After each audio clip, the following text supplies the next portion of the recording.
What makes an action truly moral? Is it the happiness it brings, the good it accomplishes, or the intention behind it? Each day, we all make choices that feel guided by conscience, helping a friend, telling the truth. But beneath these everyday decisions lies a deeper question. What gives morality its authority? Why do we feel we ought to act a certain way, even when our instincts pull in the opposite direction? At the core of human life is a tension between desire and duty, self-interest and respect for others. Moral reasoning asks whether there's a principle capable of guiding our actions universally, one that doesn't rely on personal preference, idiosyncratic culture, or unique circumstance. Such a principle must come not from experience, which changes, but from reason, which commands unconditionally. By examining how reason grounds moral law, we can begin to understand what it means to act freely, rightly, and in a way that honors both ourselves and others as rational beings. In this blink, you'll learn how moral worth arises from a good will that acts for the sake of duty, how the formula of universal law defines right action through principles that could hold for everyone, how the categorical imperative unfolds into a vision of dignity and mutual respect, and finally, how freedom itself, the will's power to give law to itself, marks both the foundation and the limit of human moral understanding. According to Kant, moral worth doesn't come from talent, intelligence, or success. It arises from something far more profound. At the heart of moral life lies a single, luminous principle, the good will. Every quality we admire, courage or determination, for example, can turn destructive if not guided by a good will. What truly matters then isn't what a person achieves, but the purity of their intention. Moral value doesn't depend on outcomes, but on the unwavering commitment to do what's right, simply because it's right. To understand why this matters, it's helpful to step back and examine the structure of human knowledge. All rational cognition can be divided into the formal and the material. Formal philosophy, logic, concerns itself solely with the form of reasoning and is entirely a priori, drawn from pure reason and independent of experience. Material philosophy, by contrast, deals with objects and the laws governing them. Here, physics examines the laws of nature. What does happen? While ethics examines the laws of freedom. What ought to happen? This distinction is crucial because morality, if it is to command universally, can't depend on the unpredictable influences of human experience. A moral philosophy rooted in observation, emotion, or custom may be persuasive, but it will never be pure. Empirical principles, like the pursuit of pleasure, happiness, or approval, tie moral worth to circumstance and inclination. Yet morality by its nature must hold with absolute necessity for all rational beings. A mixed ethics, one that tries to blend reason with experience, undermines itself, since moral law must speak in the voice of reason alone. What we need, therefore, is a pure moral philosophy, one that derives its principles entirely from reason and applies universally without exception. This leads to the idea of the good will, the only thing good without limitation. Courage and determination are admirable, but in the wrong hands they can cause harm. A good will, conversely, shines by its mere willing, independent of what it accomplishes. Its worth is intrinsic, like a jewel that needs no setting. Success or failure in action can't add to or diminish its moral value, because that value resides wholly in the motive, not the result. Reason itself confirms this. If nature's goal was simply human happiness, instinct would have served us better than reason. Instead, reason seems designed for a higher purpose, to cultivate a will that acts from duty rather than desire. The true function of reason isn't to make us happy, but to make us good. And in a world of shifting fortunes and imperfect outcomes, goodwill stands as the one thing that remains unconditionally worthy of respect. If goodwill is the heart of moral worth, then duty is its steady pulse, the way pure intention takes shape in the world of action. Having established that moral value depends not on outcomes or inclinations, but on the will guided by reason alone, the next step is to see how this principle operates amid the pull of human impulses. Duty gives form to the good will under the conditions of human life, showing how reason commands action even when desire resists. Duty, therefore, is the true test of moral worth. It isn't enough for an action merely to align with what's right. The motive matters most. A person who helps others because it brings them joy acts in accordance with duty, but not from duty. Moral worth arises only when an action is done out of respect for the law itself, without leaning on any external incentives. The good will, when operating under human limitations, expresses itself precisely through such duty, a steadfast commitment to moral law despite the pressures of self-interest. Three key insights capture this idea. First, the moral worth of an action lies in acting from duty, not from the pursuit of gain. Second, the value of such an action isn't tied to the outcome it produces, but to the maxim, the underlying principle, from which it's chosen. Third, duty is experienced as the necessity to act out of respect for the law. Respect, in this sense, isn't an emotion imposed on us from outside.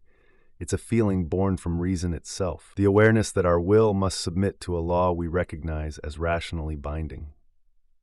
Once all external motives are stripped away, what remains is the form of law itself, the universal pattern our will should follow. From this arises the categorical imperative, the supreme principle of morality. It commands that you act only according to the maxims which represent universal law. In other words, before acting, ask whether the principle guiding your decision could be willed by everyone without contradiction. Take false promises. If we were to universalize deceit, the very concept of promising would collapse. No one could ever trust another's word. Such a maxim contradicts itself when universalized and therefore violates a perfect duty, one that admits no exceptions. Duty, then, isn't the enemy of freedom, but its expression through reason. When we act from duty, we don't surrender our autonomy, we fulfill it. To choose rightly, despite desire or fear, is to live in harmony with the moral law written within every rational being. So far, we've seen that a good will acts from duty, and that duty is defined by respect for moral law. The next step is to understand what this law looks like when fully expressed through reason itself. This requires us to further unpack the idea of the categorical imperative, the unconditional command of morality that tells us not what we might do, but what we must do. Reason gives rise to different kinds of imperatives, or oughts. Some are conditional. If we want to achieve a specific end, then we must take specific means. These are called hypothetical imperatives and appear in two forms: rules of skill, which help us reach chosen goals, and counsels of prudence, which suggest ways to pursue happiness. Yet these rules and counsels are only hypothetical. They depend on what we happen to want. The moral law, however, must be unconditional. It must tell us what to do regardless of our desires. That kind of command is the categorical imperative, the expression of an action that is necessary in itself, not for the sake of anything else. To make this moral law more intuitive, reason can formulate it in several ways, all expressing the same fundamental idea. The first formulation centers on humanity. Act so that we use humanity, whether ours or another's, always as an end, never as a means.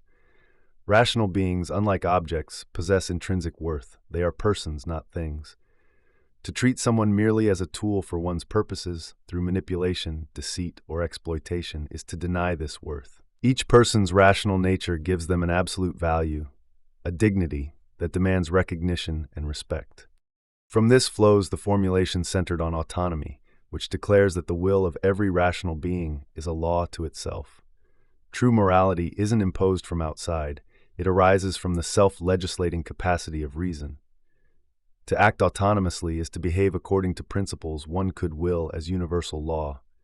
When the will looks to anything external, reward or divine command, for example, it becomes heteronymous, bound by conditions rather than by freedom. Together, these ideas coalesce in the vision of a kingdom of ends, a moral commonwealth in which every rational being is both subject and legislator of universal law. Within this ideal realm, everything has either a price or a dignity. Things with a price can be replaced. Those with dignity cannot. The source of this dignity lies in autonomy itself, the power of reason to give law, to recognize others as ends, and to see oneself as part of a moral order that transcends individual desire. After exploring the nature of duty, the moral law, and the dignity of rational beings, we now reach the question that underlies them all. How is moral obligation even possible? The answer lies in freedom, not as a vague ideal of choice, but as the condition that makes morality itself conceivable. Without freedom, duty would be meaningless. With it, morality becomes the expression of our rational nature. Freedom can be understood in two complementary ways. In the first, freedom means independence from external causes, the will's ability to act without being determined by the chain of natural events or the pull of desire. In the second, freedom means autonomy, the will's capacity to give law to itself.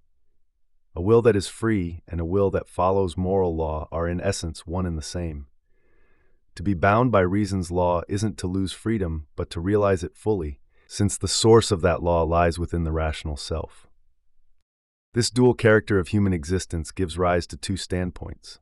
On one hand, we belong to the world of sense, the realm of appearances, governed by inclinations and desires. Here, we seem determined, subject to the conditions of time and nature. On the other hand, we also belong to the intelligible world, a purely rational order in which our will is autonomous, acting according to laws it gives itself. From this higher standpoint, the categorical imperative becomes possible. Because we are rational, we must see ourselves as members of a moral world where reason alone legislates. The sense of obligation, the moral ought, arises precisely because we straddle these two worlds. As rational beings, we recognize the necessity of the moral law. As sensible beings, we experience the struggle to live up to it. What we call duty is the tension between our intelligible freedom and our empirical limitations. Yet here reason meets its boundary. We must presuppose freedom as the condition for moral action, but we can never comprehend how pure reason moves the will. The link between rational law and human motivation remains beyond explanation. Freedom as an idea has no analog in experience. It cannot be observed or proved by natural science. All philosophy can achieve is to recognize that moral necessity is real, even though the mechanism by which reason becomes practical is hidden from us. We cannot explain freedom's possibility, but we can understand its indispensability. Yet in acknowledging the limits of our knowledge, reason discovers its highest dignity, the awareness that, though bound by nature, the human will is capable of rising above it.